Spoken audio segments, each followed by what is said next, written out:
¿Alguna vez te has preguntado cuál ha sido el momento más bajo de cada uno de los 20 clubes de la Premier League? Bueno, pues estás de suerte, este es tu vídeo. Si te lo has preguntado, este es tu vídeo. Si no te lo has preguntado, pues también. Te lo ves igual y ya está. Y todo eso que te llevas a tu casa. Todos los vídeos son sus vídeos. Claro, todos. Una vez, piénsalo como en el arte.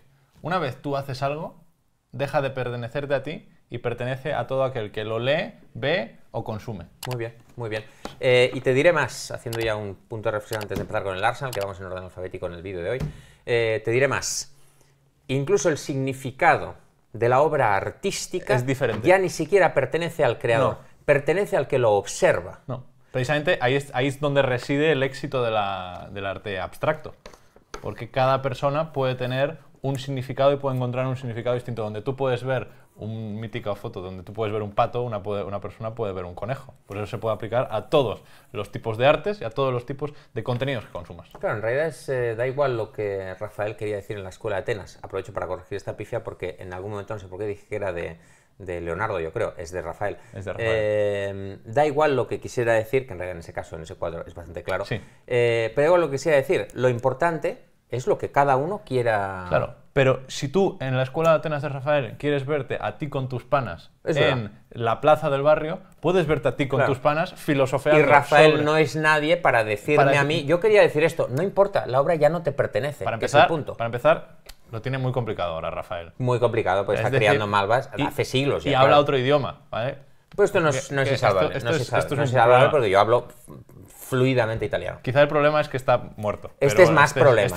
Veo más problema en el tema de que esté muerto que en el tema del italiano. ¿Tú crees, no? Bueno.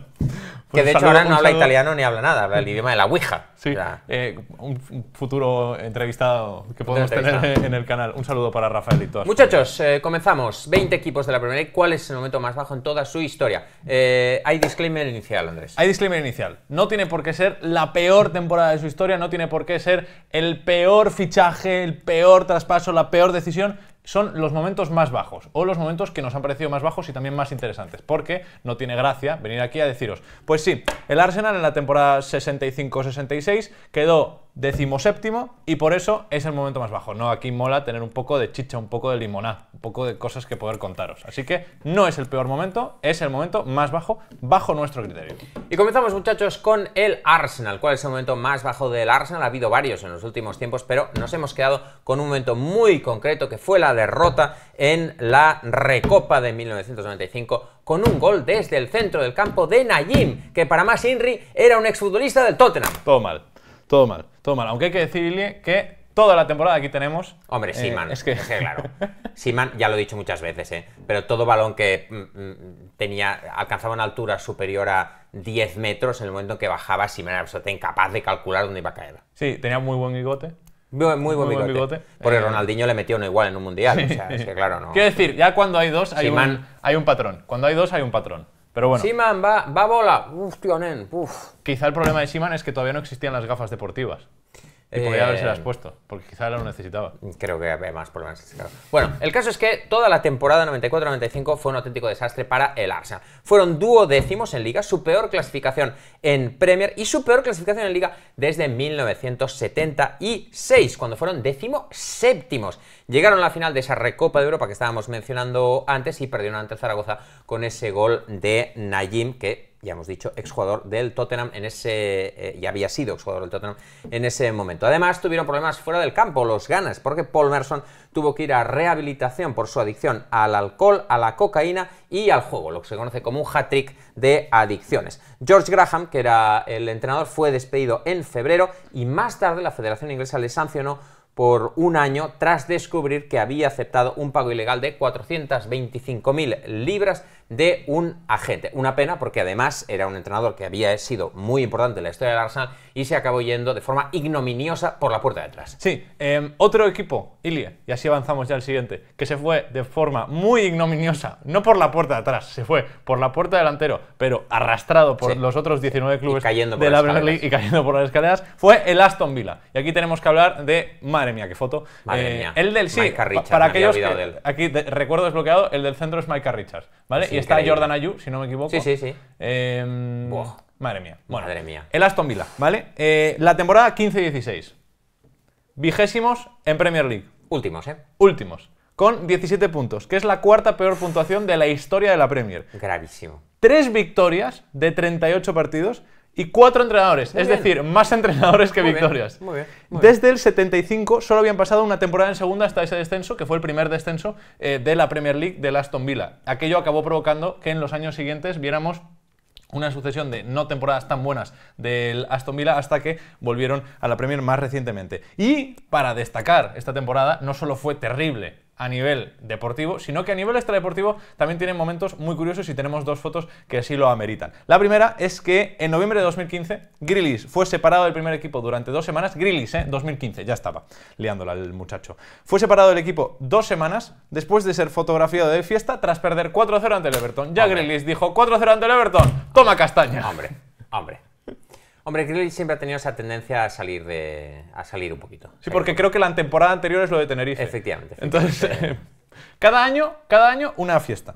Pero esto no acaba aquí, ¿vale? En enero de 2016, Brad Guzan y Julian Lescott llegaron a jugar un juego a ver quién escupía un chicle más lejos durante un partido de FA Cup que acabó 1-1 ante el Wycombe. ¿Vale? Con lo cual, el Wycombe provocó el aburrimiento de Brad Guzan y Julian Lescott, que se pusieron a jugar a ver quién lanzaba más lejos un chicle.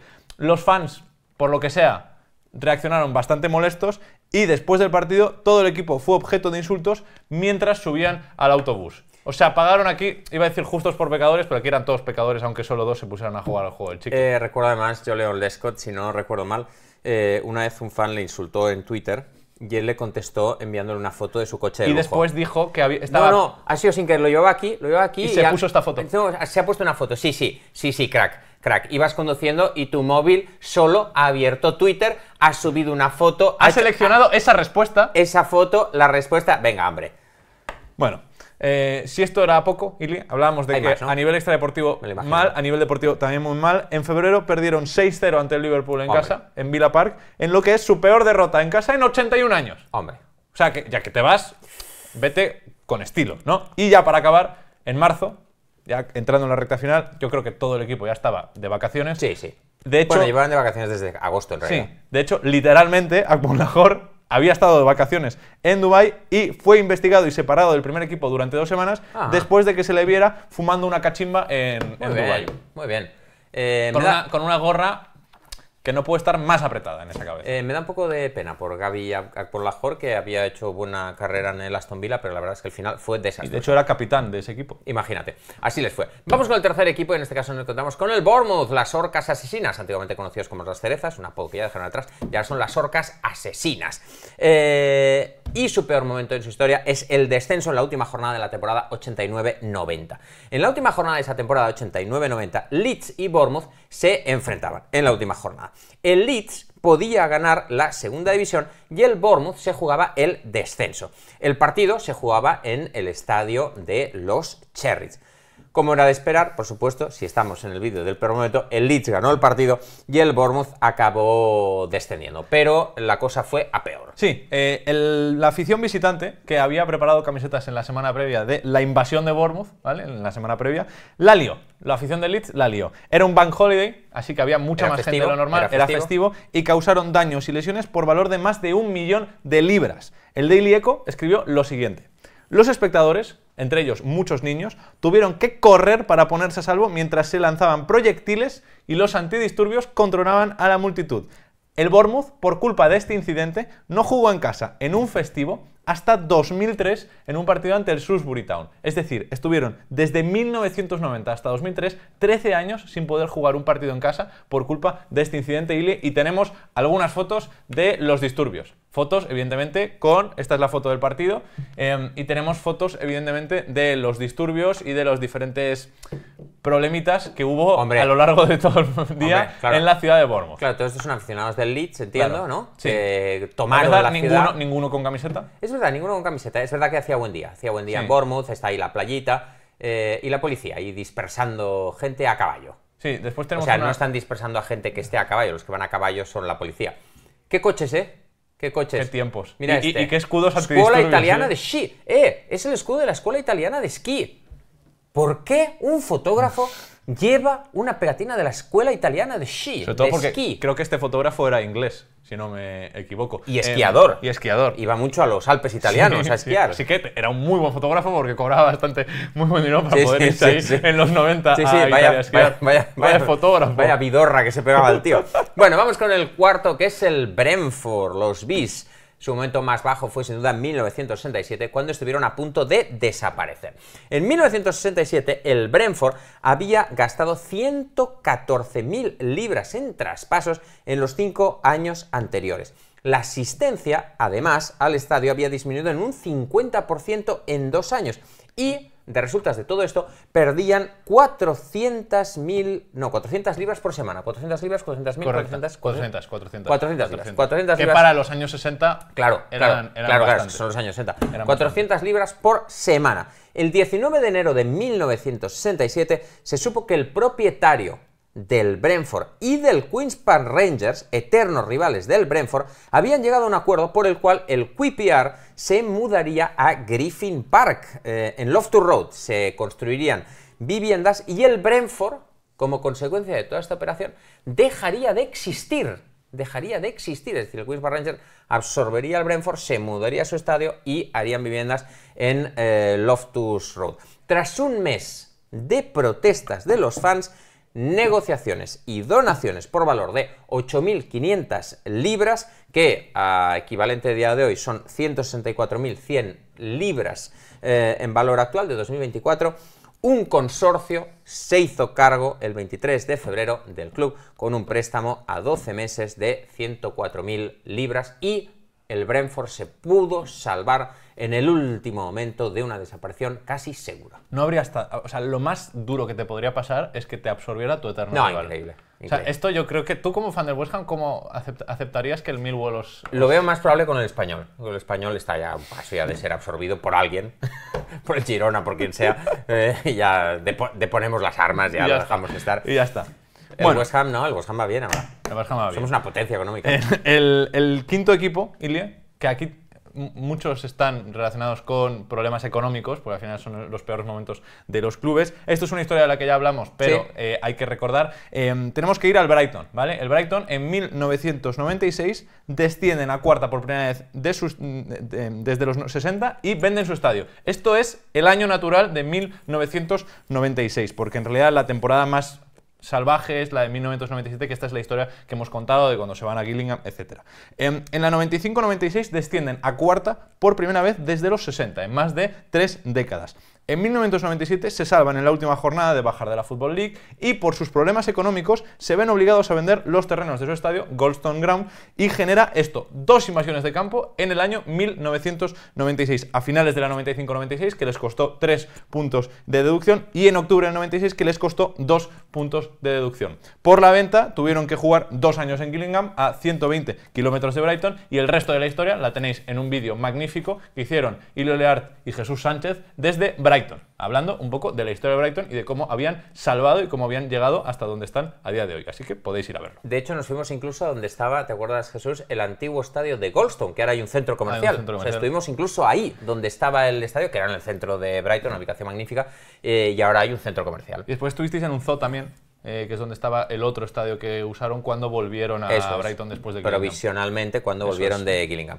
Nos vamos ahora con el Burnley. Y en el Burnley, muchachos, hay un año marcado claramente en esta ocasión como el año más negro de la historia de los Clarets, que es 1987.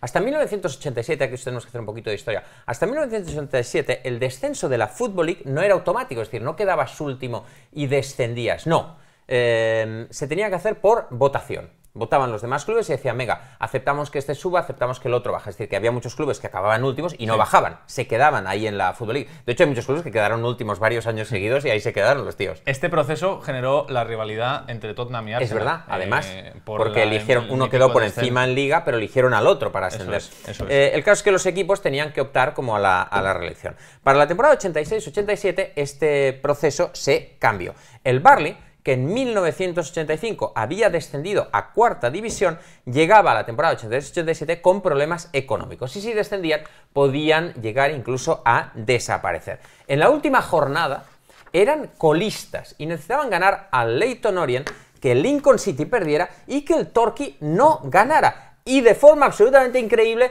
pasó todo. El Burnley ganó su partido, el Lincoln perdió y el Torquay empató. Y de este modo consiguieron de forma absolutamente milagrosa evitar el descenso. Increíble, increíble. Evidentemente, después de eso fueron mejorando, pero es el momento más bajo al que se ha enfrentado nunca el Burnley, porque llegaron a mirar a los ojos a la desaparición absoluta. Descenso, un descenso casi seguro y la desaparición. Sí, o sea, tenía que pasar un milagro y pasó. Ya. Pero dentro de los milagros también hay cosas negativas. El séptimo punto, hemos hablado mucho de los 60, los 90, los 80... Vamos a irnos a cosas que todos recordamos, claro. que hemos hablado en numerosas ocasiones en este canal, que ya es una leyenda del canal, que es el Chelsea con la marcha de Roman Abramovich y la llegada de Todd Boehly en la temporada 22-23, porque aquí pasó de todo, Para empezar, la venta de Abramovich y la llegada de Boehly provocó muchos problemas económicos. De hecho, el Chelsea... congelaron, de hecho, las cuentas del club. Que si los viajes, sí. El Chelsea no pudo renovar a según qué futbolistas como Antonio Rüdiger o Christensen, precisamente por no poder efectuar este tipo de... Y Abramovich tuvo que vender por la guerra de Ucrania. Sí. O sea, lo obligaron a vender. Y a eso provoca que llegue, no solo Todd Boehly, evidentemente llega Clear Lake Capital, pero Todd Boehly es la cabeza visible. Además de todo esto... menuda cabeza. Además de todo esto, sabes que tiene un cabezón, importante. Importante, Sí. Nunca lo hemos comentado, pero tiene un perón. Es una cabeza muy visible. Sí. Es la cabeza del Chelsea. Es la cabeza, es el cabezón. Sí. Además de esto, de la llegada de Todd Boehly, hubo 4 entrenadores en 8 meses. Y pasaron cosas absolutamente surrealistas. Para empezar, volvió este señor, que es Frank Lampard. Está mirando a la eternidad, de sí. aquí. Dice, espérame un segundo, nen, que voy a... Le está preguntando Kovacic y dice, espera un segundo, Mateo, que estoy mirando a la eternidad. Bueno, esta foto tiene muchas cosas, porque de los 5 protagonistas de esta foto solo sigue uno en el Chelsea. Porque Kovacic no está, si no me equivoco, el del fondo es Ruben Loftus-Cheek, que está en el Milan, a la izquierda está Kepa, que está en el Madrid, y Frank Lampard, que está sin trabajo. Claro. Y Enzo está de milagro, que está hasta las narices. Eso es lo que está Enzo Fernández. Bueno, cosas que pasaron en estos 8 meses con 4 entrenadores. Tuchel fue despedido pocos días después de fichar a Aubameyang. Y de cerrar el mercado. Y evidentemente Aubameyang no volvió a jugar con regularidad con cualquier entrenador que no fuera Thomas Tuchel. Además, hubo un punto en que los últimos 4 partidos que había jugado en N'Golo Kanté habían sido con 4 entrenadores distintos, con Tuchel, con Potter, con Bruno Saltor y con Frank Lampard. Ya acabó jugando la temporada entera con Frank Lampard. Y un detalle final, Potter, al que hacían referencia con la famosa saga de J.K. Rowling, llegó a hacer en sus entrenamientos en un campo un 11 contra 11 y en otro campo un 10 contra 10, que tenía que seguir desde el andamio por la cantidad de futbolistas que tenían, que además se tenían que cambiar algunos fuera del vestuario. Pero es que Ilie, a todo esto se le añade evidentemente el aspecto deportivo, porque todavía no hemos entrado ahí. Sí, a todo esto, todos estos dramas, claro, se traducen además en una... Como no podía ser de otro modo. Hombre, claro, no hay 4 entrenadores y todo va bien. Claro, efectivamente. Fueron 12º, su peor clasificación en Premier desde 1994. Sumaron un total de 44 puntos, su peor cantidad de puntos desde 1987. En varias temporadas con 44 puntos te digo que está sufriendo por el descenso. Sí. Y que los 30 puntos menos que sacaron respecto a la temporada anterior fue la 4ª mayor regresión de puntos en la historia de la Premier League. Es decir, la temporada anterior, ahí lo tenéis, peores regresiones de puntos. El Chelsea de 2015 a 2015-16 empeoró 37 puntos, el Leicester, lógicamente, de la temporada que gana la temporada siguiente, palma 37, y luego ya el Sheffield United, que es desde la temporada que se mantiene en Premier, dando la sorpresa y casi clasificando a Europa, a la temporada en que descienden. ¿Y da la nota? Y luego ya el Chelsea. El Chelsea con esos 30 puntazos de la 21-22 a la 22-23. Una cosa que pone en valor al Chelsea, al líder de esta clasificación de regresiones de puntos, es que la temporada siguiente de ese bajón vuelven a encadenar una subida de puntos porque ganan la Liga. Claro, en 2017. Este año no ha pasado, no ha habido el mismo efecto. No ha pasado. No ha habido el mismo efecto, pero este año no es tan dramático como el año pasado, que quiero recordar que en las últimas 5 o 6 jornadas estábamos haciendo bromas en los directos con cuántos puntos necesitaba el Chelsea para asegurar la salvación matemática. Durísimo. Vamos con el octavo club, que es el Crystal Palace. Y aquí vamos a hablar de un día concreto, el 26 de enero de 2010, en que les cayeron 10 puntos de deducción. Atención a esto porque es una cosa alucinante. En aquel momento, el Crystal Palace estaba en la lucha por el playoff de ascenso a la Premier League y tenían que ir a jugar a Newcastle. Cuando aterrizaron en Newcastle desde Londres, habían pasado de ser 10º en la clasificación a 22º y estaban en descenso. Aterrizaron ahí y dijeron, hey, venga, venimos aquí a ganar porque queremos luchar por estar ahí que era líder en esta temporada. queremos luchar por estar en primera división, y dijeron, bueno, lo primero que tienes que luchar es por no descender. ¿Cómo no descender? Si estamos décimos, ¿no, caballero? Está 22º. Pero ¿cómo es posible? Cuando hemos salido de Londres éramos décimos. Bueno, pues ahora que ha aterrizado aquí es usted 22º, y además estaban en descenso. Habían entrado en concurso de acreedores y les habían deducido 10 puntos. En los meses posteriores, los jugadores no cobraron. Vendieron a Victor Moses por 3 millones y Neil Warnock se fue al Queen's Park Rangers. Todo fue tan repentino que los jugadores bromearon con la venta de Moses y decían que solo quedaban los burros. Se salvaron en la última jornada y en verano les compró el consorcio CPFC 2010. Sí, y que es el que les ha llevado de vuelta a la Premier con mucha estabilidad. El siguiente equipo, Ilie, es el Everton. Malos tiempos. Bueno, es el 2023 por todo, ¿vale? Se salvan del descenso en la última jornada con la menor cantidad de victorias en una temporada en su historia, con 8 victorias. Pierden sus primeros 3 partidos en la temporada siguiente, la temporada actual, 23-24, sin marcar. No marcan en ninguno de sus primeros 3 partidos, que son derrotas. Así se quedó Sean Dyche, no te digo más. Que es algo que no había pasado en toda su historia. Y en sus primeros 5 partidos consiguen un punto, lo que iguala al peor inicio de su historia en Premier League en la 94-95. Para culminar todo esto, en noviembre de 2023 les deducen 10 puntos y se meten en puestos de descenso, aunque la deducción finalmente se acabó reduciendo a 6 puntos tras una apelación. Y luego ya en 2024 les cayeron todavía, fueron 2 más, 2 puntos ¿no? más, sí. 2 puntos más de sanción, pero eso fue ya en 2024. Pues bueno, puede ser toda la temporada, puede ser todo este momento tan difícil financiero que está viviendo el Everton. Vamos con el 10º club, que es el Fulham. El Fulham, nos volvemos a Londres. Y aquí sí que nos vamos a más de 100 años atrás, concretamente a 1912, cuando estuvieron los Cottagers a punto de desaparecer por una fusión con el Arsenal. Estamos la segunda vez que hablamos ya de fusiones.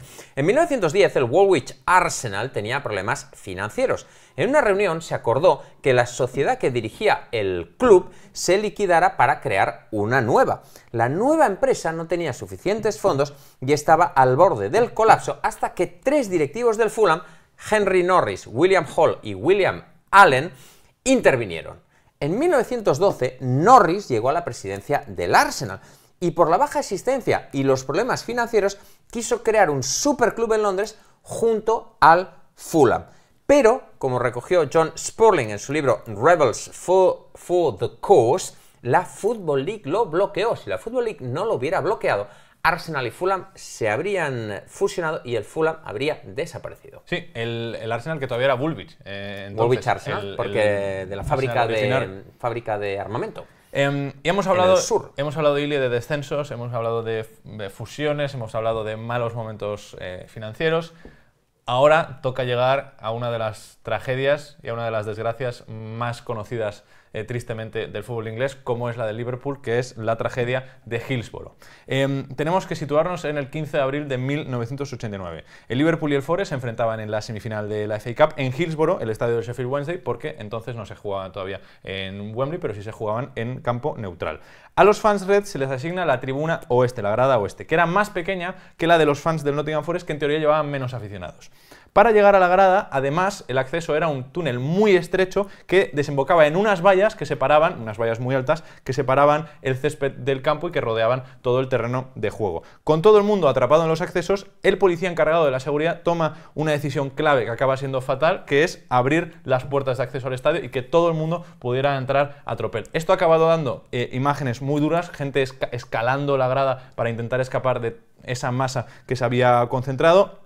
Y con el partido en juego, porque el partido, Ilie, se disputa los primeros 7 minutos, mientras ya van falleciendo tristemente muchos aficionados y otros tantos iban intentando escapar de la situación. A los 7 minutos se abren esas vallas que dan al césped, pero en un principio la policía niega la entrada a las 46 ambulancias que estaban esperando fuera porque se pensaban que esto eran simples actos de vandalismo. Como consecuencia de esta tragedia de Hillsborough fallecieron 97 personas, creo que son 94 en el mismo día de la tragedia, 2 más en los días posteriores y 1 más que falleció a causa de las lesiones que tuvo entrado ya en, creo, 2021. Entre todos estos fallecidos hubo muchos niños, entre ellos un primo que era, creo que 2 años mayor que Steven Gerrard. Y Gerrard siempre ha dicho que a consecuencia de esta tragedia es lo que le ha impulsado y lo que le impulsó luego a ser capitán del Liverpool. Por supuesto, a todo esto llegó con posterioridad la lamentable campaña orquestada desde el gobierno británico con la connivencia de varios medios sensacionalistas, comenzando por The Sun, para manchar el nombre de las víctimas y echarles la culpa de lo que había sucedido, cuando en realidad, como se ha demostrado con los años, los verdaderos culpables de aquello fueron las personas, las autoridades que estaban gestionando la entrada de todos estos aficionados. Vamos ahora con el club número 12, que es el Luton Town, y aquí tenemos que retroceder más de una década, hasta el descenso en la temporada 2008-2009, con 30 puntos de deducción nada más comenzar la temporada, algo que a día de hoy los aficionados del Luton todavía siguen culpando a la Federación Inglesa. Ahí tenemos ese famoso cartel. Se rumoreaba si les iban a obligar a quitarlo ahora en la FA, y finalmente lo han podido dejar en Kenilworth Road. Luton Town, fundado en 1885, traicionado por la Federación en 2008. Ese fue su peor momento, en la temporada 2008-2009. Tras bajar a League 2 en la temporada 2007-2008, le restaron 30 puntos al inicio de la temporada. 10 por la Federación Inglesa por irregularidades en traspasos de jugadores y 20 por parte de la Football League por infringir las reglas al salir del concurso de acreedores sin llegar a un acuerdo. Como resultado, fueron colistas y descendieron de la Football League, cayeron a la quinta división. Hoy en día están en la Premier League, pero en aquella, hace no tanto tiempo, hace 15 años, algo más de 15 años, estaban en la quinta división. Otro momento histórico del Luton Town fue su única final de FA Cup en 1959 ante el Nottingham Forest. En el minuto 15 perdían 2-0. En el 33 se rompió la pierna el portero del Forest y se quedaron con 10, porque en aquella época todavía no estaban permitidas las sustituciones. En el minuto 66 el Luton marcó el 2-1 y el otro equipo estaba con 10 y sin portero. En el 80 se lesionó un defensa del Forest, ya quedándose con 9, sí, sin portero y con 9. A este lo colocan en una banda de extremo para que no estorbe mucho, pero como él mismo ha confirmado a posteriori, es simplemente un espectador del partido dentro del terreno de juego. A pesar de todo esto, el Luton no consiguió remontar el partido y forzar el replay en la FA Cup. Hemos querido destacar este dato porque era un partido en el que el Luton podía haber conseguido su primera y única FA Cup en toda su historia y la dejó escapar, a pesar de que el rival era de mayor tamaño, pero llegó a estar con 2 futbolistas más en los últimos 10 minutos de partido. Hemos hablado del Nottingham Forest y ahora nos toca ir a los clubes de Manchester. Y el primero es el Manchester City, con el descenso de 1996, porque además fue un descenso que sucedió de forma bastante surrealista. En el 96 bajan a segunda tras empatar a puntos con Coventry y Southampton. Ya en era Premier. Bajan a segunda tras empatar a puntos con Coventry y Southampton y necesitaban ganar en la última jornada al Liverpool, y a 11 minutos del final iban 2-2, con lo cual no lo estaban consiguiendo. De repente empieza a correr el rumor en la grada que el empate les valía porque el Soton estaba perdiendo su partido. Y entonces el entrenador Alan Ball no lo comprueba y les dice a sus jugadores que empiezan a perder tiempo, que se vayan al córner para que no se juegue más y conseguir mantener la salvación. Cuando se dan cuenta de que esto era mentira, de que en realidad necesitaban la victoria porque el Southampton no estaba perdiendo su partido, ya era tarde y ya no consiguieron marcarle un tercer gol al Liverpool. 2 años y 6 entrenadores después, en 1998, descienden a tercera división, que es el punto más bajo de su historia, un punto que comienza con este descenso de 1996, el momento en el que se convirtieron en el segundo ganador de una competición europea, después de la Recopa de 1970, que descendía a la tercera división de su país tras el Magdeburg alemán. El Magdeburgo. El Magdeburgo. Efectivamente, me recuerdo, bueno, es muy conocida esta historia del descenso. Claro, es increíble. No, perder tiempo, que estamos salvados. ¿Cómo salvados si no necesitáis ganar? Perdieron tiempo y cuando se dieron cuenta, pero es que además están las imágenes del partido. No, que hay que ganar, Todos a correr. De repente todos a correr. Entonces ya, final del partido. O sea, ¿cómo puede ser que no lo compruebes? No, es increíble. O sea, quiero decir, creo que ante la duda en una situación así, siempre ganar. De hecho, todos... Sí. Estaba hablando que estaba pensando que es muy dramático todo lo del Manchester, siempre es muy dramático todo. Es muy dramático todo. Tanto para bien como para mal. Claro, el triunfo también con los españoles, siempre es todo muy dramático, siempre última jornada. No esperéis a la última jornada, no esperéis hasta el final para hacer las cosas. Vamos ahora al otro lado de la ciudad, al lado rojo de la ciudad. vamos al Manchester United y aquí tenemos que hablar, como sucede en el caso de Liverpool, de otra tragedia, en este caso de diferente carácter, pero tragedia como fue la tragedia aérea de Múnich en 1958. Es una historia que ya conocéis todos, ahí lo tenéis inmortalizado, Flowers of Manchester, el 6 de febrero de 1958, ese reloj que se detuvo a las 3:04. 6 de febrero de 1958, el Manchester United volvía de Belgrado, donde había eliminado a la Estrella Roja en los cuartos de final de la Copa de Europa, clasificándose para las semifinales. El equipo, en su camino desde Belgrado hasta Manchester, se detiene en Múnich para repostar en el avión. Había una enorme tormenta en ese momento, intentan despegar una primera vez, intentan despegar una segunda vez, finalmente deciden volver a intentarlo una vez más, porque, que esto se comenta poco, porque la federación les obligaba a volver y si no les daba el partido por perdido, es decir, había una obligación de volver y por eso lo intentan por todos los medios. En su tercer intento de despegue tocaron una capa de agua-nieve que había sobre la pista, lo que provocó que atravesaran, el avión no llegó a despegar y atravesó frontalmente una valla en el aeropuerto de la ciudad bávara. El ala izquierda del avión se arrancó al chocar contra una casa y la cola se rompió, chocando contra un camión de combustible que había cerca, que se incendió y explotó. Como resultados del accidente, fallecieron 20 personas en el acto y 3 en el hospital. 8 de esas personas eran jugadores del Manchester United. Esto es un momento dramático del Manchester United, pero hay un momento del siguiente equipo que es un momento alegre para el Manchester United muchas décadas posteriores, que es el Newcastle United cuando pierde la Liga en la temporada 95-96. Antes de arrancar la jornada 30, a 9 partidos del final iban líderes en Newcastle, pero en las 2 jornadas siguientes sufren 2 derrotas que provocan que pierdan la Premier y nunca vuelve a estar tan cerca de ganarla. En la jornada 30 pierden contra el Arsenal y en la 31 pierden contra el Manchester United, que acaba siendo el campeón y que nos da imágenes como esta mítica de Kevin Keegan con la cabeza entre las manos, no pudiéndose creer la oportunidad que han desperdiciado. ¿Por qué digo que es una oportunidad desperdiciada? Porque a finales de enero le sacaban 12 puntos al segundo clasificado y hasta el Arsenal de la temporada pasada eran el equipo que más días había sido líder de la Premier y no la había ganado con 212 días. El Newcastle de la 95-96 llegó a estar líder 212 días y no consiguió hacerse con la victoria. La temporada siguiente fueron también segundos, pero ya quedaron a muchos puntos de distancia del campeón. Además es una pena porque el Newcastle de los Entertainers era un Newcastle muy divertido, un Newcastle muy atacante. También de aquella temporada son las famosas declaraciones de Kevin Keegan, ahí con las últimas jornadas. Me encantaría, si les ganamos la Liga, me encantaría, I would love it.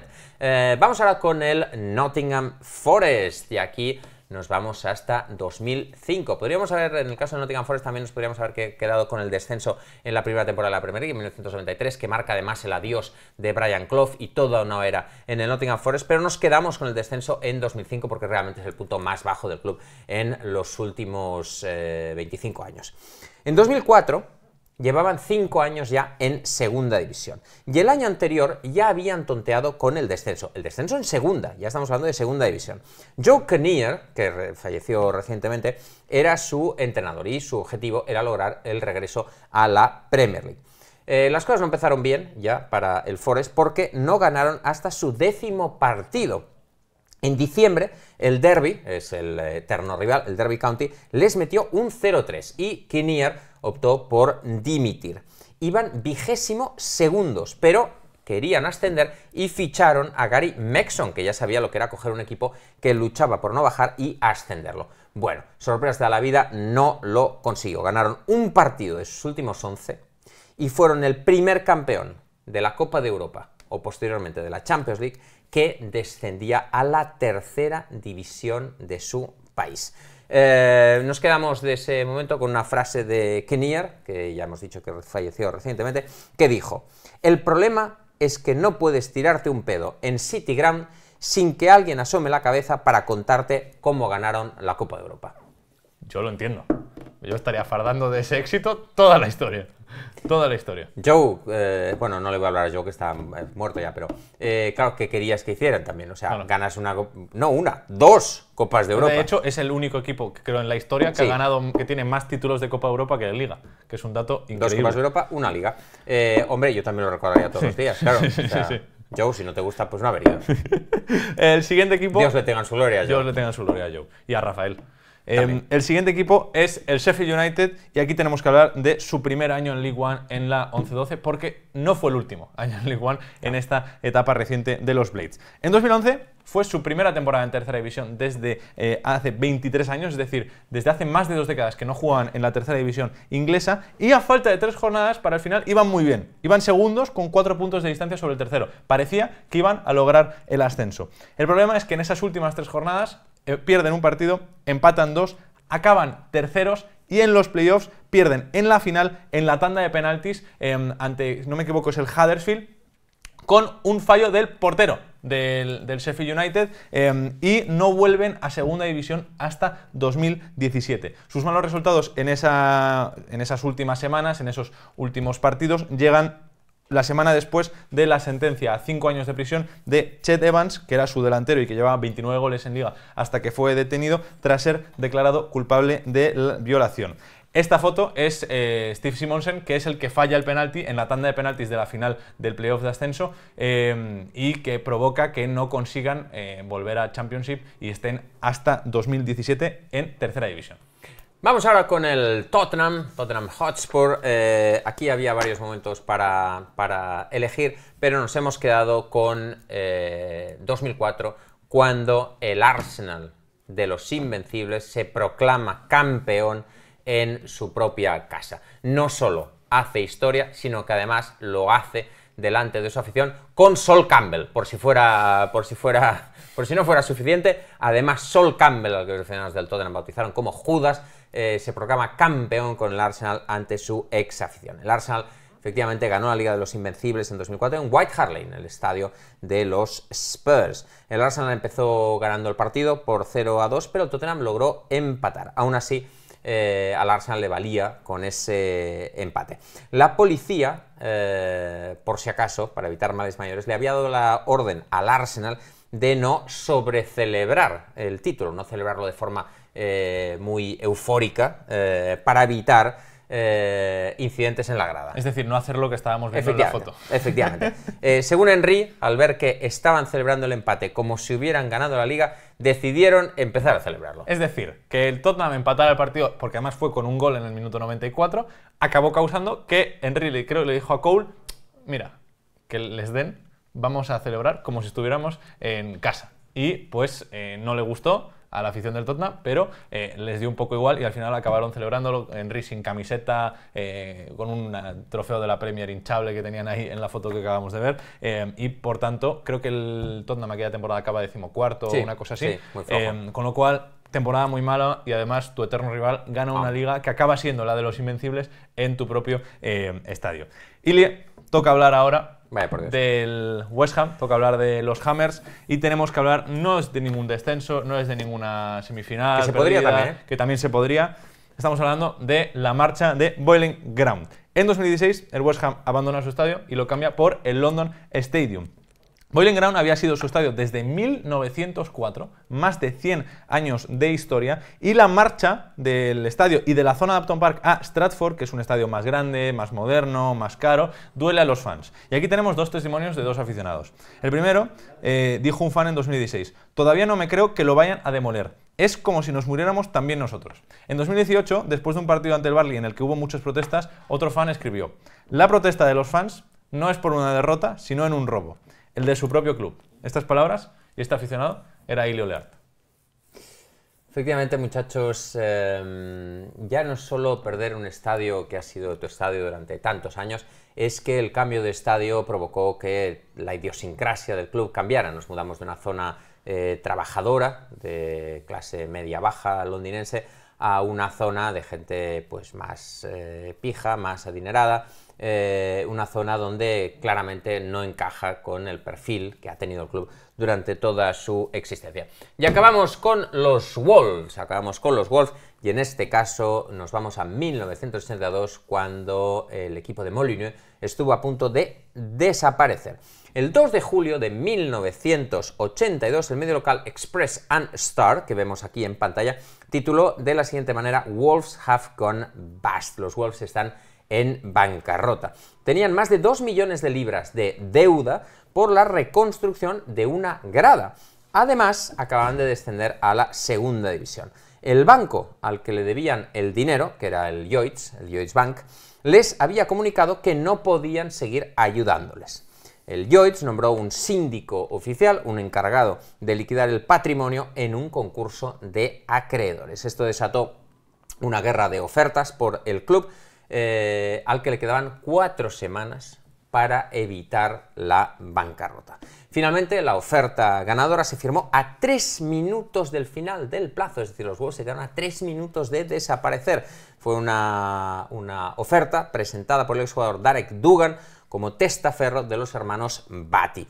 Ellos estaban en el mundo inmobiliario y en teoría tenían relación con la familia real saudí, aunque luego se descubrió que eran 2 hermanos pakistaníes que trabajaban en una oficina temporal en el aeropuerto de Manchester. O sea, incluso cuando parece que las cosas van bien, en realidad no van tampoco tan bien.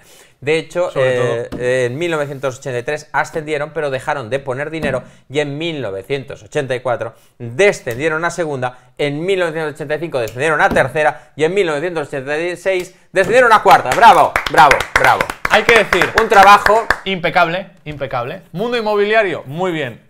El mundo de salvar la casa de los Wolves, no tan bien, no tan bien, no tan bien.